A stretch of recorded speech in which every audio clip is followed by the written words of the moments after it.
ମୁଁ ଶ୍ରୀ ସହଦେବ ସେଠୀ ଓଡ଼ିଶା ଜନତା ପାର୍ଟିର SC/ST ସେଲ୍ର राज्य उपसभापति अटे। आम विगत दिन में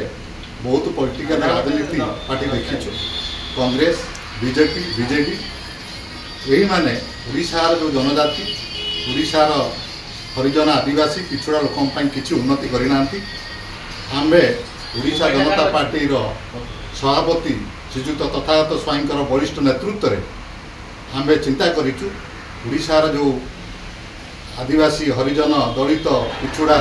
महिला जो अवहेलित अच्छा सर्वांगीन उन्नति करने सहित से सामाजिक न्याय दिज्व सेमानकर केमती आर्थिक उन्नति करा आम चेष्टा करूँ आगामी पंचायत इलेक्शन आम जे कि सुदृढ़ भाव आमर राजनीति पार्टी ओडिशा जनता पार्टी को सुदृढ़ करूँ एवं किछि मात्रा रे जे कि आम राजनैतिक सफलता पाइबु बोली आशा करूँ।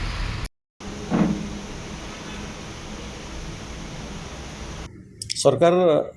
जहाँ जहाँ सब कम करुँच सरकार विरोध जो मैंने विरोधी करने कथा करना गृह रही आम बाहर रही विरोध करूँ जो जो जगार सरकार लाकुना रोच आम दल आम कर्मकर्ता से सजग अच्छा प्रति जिले में प्रति बूथ्रे प्रति ब्लॉक रे आमर कर्मकर्ता को आमर दायित्व दि जाए जो जो जगार अन्याय अत्याचार चलती साधारण लोक प्रति अत्याचार होची साधारण लोकटी सरकारी स्तर में जाकि ब्लॉक ऑफिस आरंभ कर तहसिल ऑफिस सामना करें अन्याय अत्याचार करप्शन सामना करें से कर्मकर्ता ठेबे आमर आमर विभिन्न प्रकार दलू खाली गोटे दलू नुहे कांग्रेस रु बीजेपी रु बीजेडी रु किसी किसी कर्मकर्ता आम दल में मिसिले आम दल आज मिश्रण पर्व होता आम समस्त स्वागत कलु और से दायित्व दि जाए जो जो कम से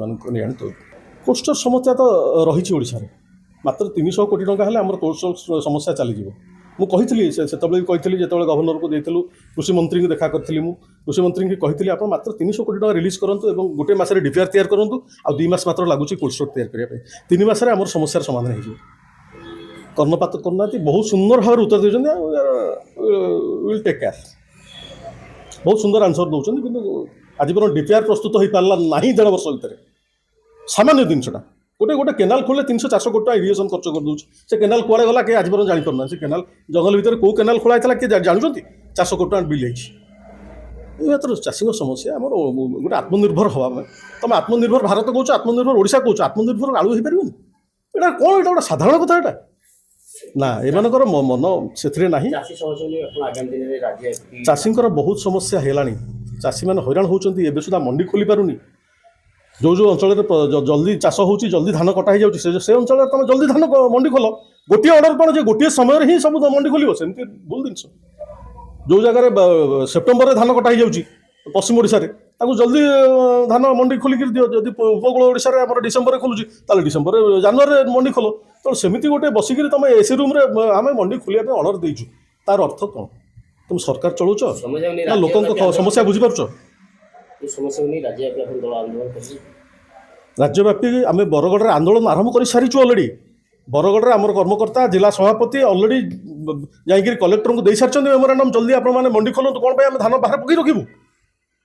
समस्त घर आगे धान पड़ रही मंडी आज पर्यटन खोलुनी बरगढ़ आम समस्या आम कर्मकर्ता लगी पड़ते सरकार को जाकि प्रेसर दौरान लगिचु आम